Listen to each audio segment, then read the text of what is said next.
Yo, what's going on guys, it's Stubbs here, welcome back to another video, and this is going to be, I'm not even going to call it an episode anymore because I'm sort of not good with bringing out episodes on certain days, but welcome to another video, and this is going to be another drift build video on Forza Horizon 2, and I want to try out some of the new cars from the Napa chassis car pack that came out only a little while ago, and I want to try out this thing.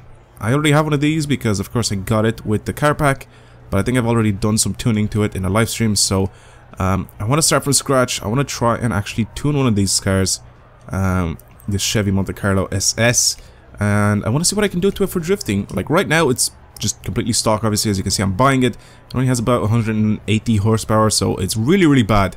Like it's super heavy, and 180 horsepower is just not, like, it's not enough for anything, to be completely honest. You'll see it now when I try to take off in this thing. It's so slow. It's like really slow. So watch this. There you go. I'm full throttle right now. It's not doing anything.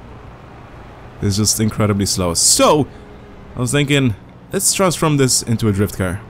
Let's try give this some potential. Let's try and make this into one amazing drift car. So let's go ahead and pretty much start tuning it.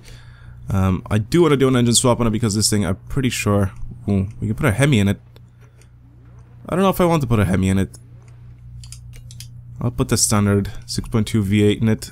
Pretty much everything else comes with, there we go, we got an all-wheel drive system. I'm not going to do that. Turbochargers or a supercharger? I mean, we can turbo this if we want to. Like, I think 500 horsepower is kind of enough, to be completely honest.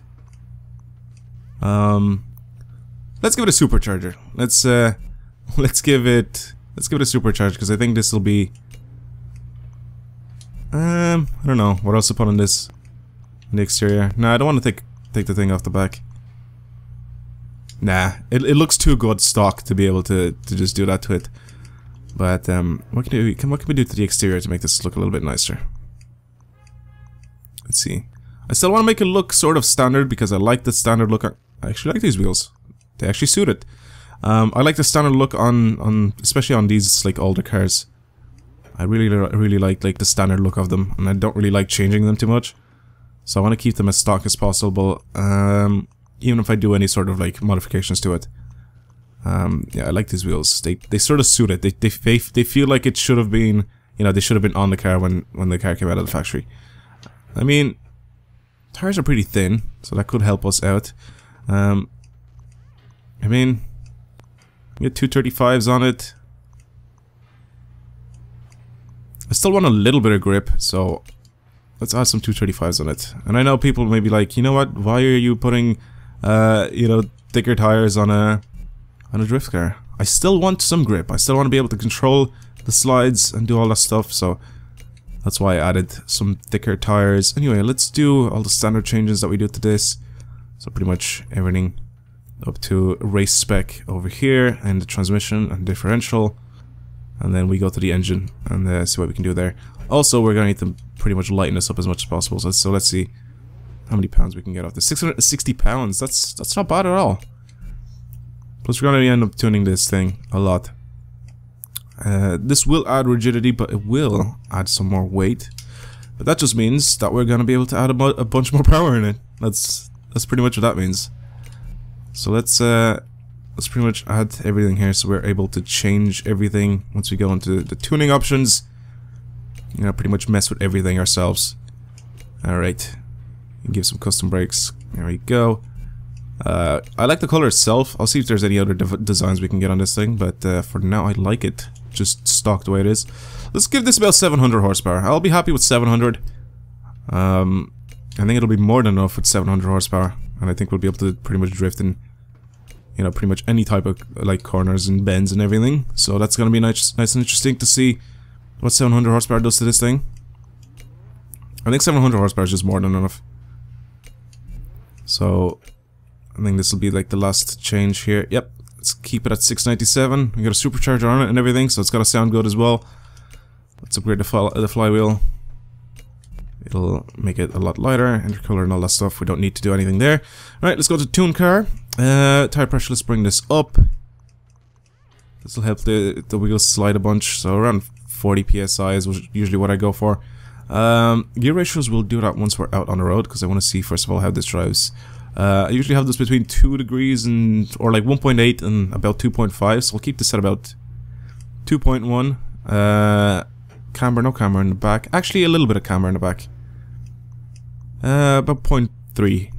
Alright, and then the toe I usually keep it at 0.2 degrees out in the front and 0.1 in the rear, and then caster I only mess with this a little bit, so it's either between 6.0 and like 5.5, so it's, let's just leave it at 6.0 for the moment. And right, for the anti-roll bars and pretty much anything to do with the suspension, I like to keep this sort of loose. Depends on what car I'm driving. Like especially for these like older cars, I really like you know, having somewhat of a loose suspension, just because I like to throw around, you know, the car a lot in the corners and stuff like that. So basically, you know, when I enter a drift or anything like that, I pretty much just throw the car into the corner instead of, you know, having to go in it and sort of plan my entry and stuff like that. You know, I can just throw the car around and, you know, I'll still be able to catch it with the loose suspension. And differential, I usually like to bring it up between 90 to about 100%. So I almost lock it, but I don't really. So, all right. That's it for this thing. Let's see what we can find in the design and paints. See what we can put on this thing. See what everybody else has done to it. See if any of these look good. I kind of like these. They look like a NASCAR, like the old school NASCARs.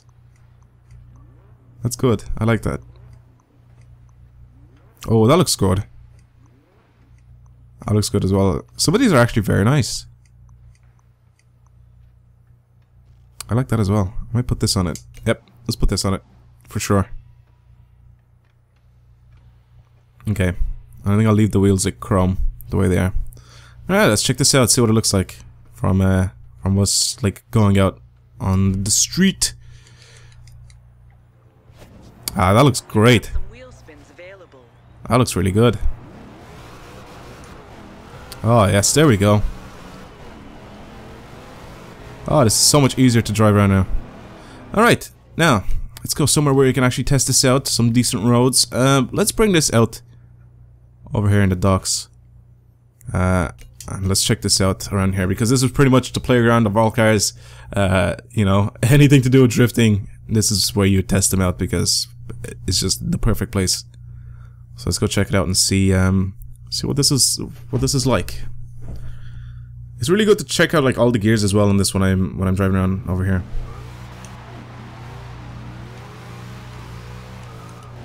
So it has a ton of power in second gear. It has enough power in third gear to be able to, yeah, to keep a slide going. Oh yes, definitely. Well, depending where I am, I think wouldn't matter with the gear changes, but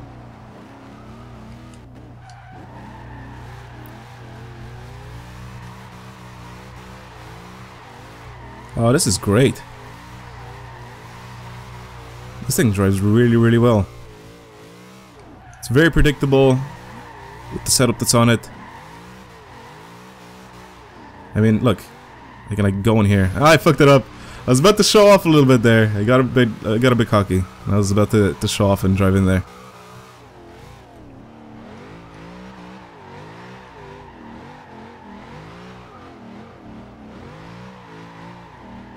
It's really good. It drives exactly what you wanted it to drive like. You know, pretty much. Drive it so you have control over it, and you can slide it pretty much exactly where you want to.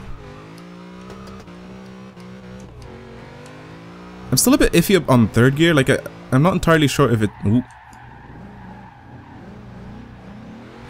I'm so bad at drifting in first person.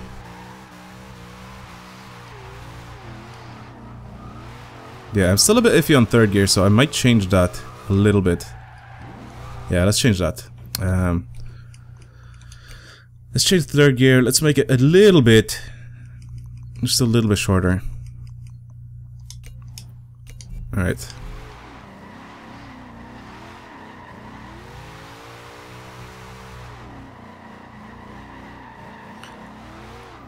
Oh my god, I can like, keep this on a constant. Oh my god, that was so good. I can literally just keep this constantly sliding now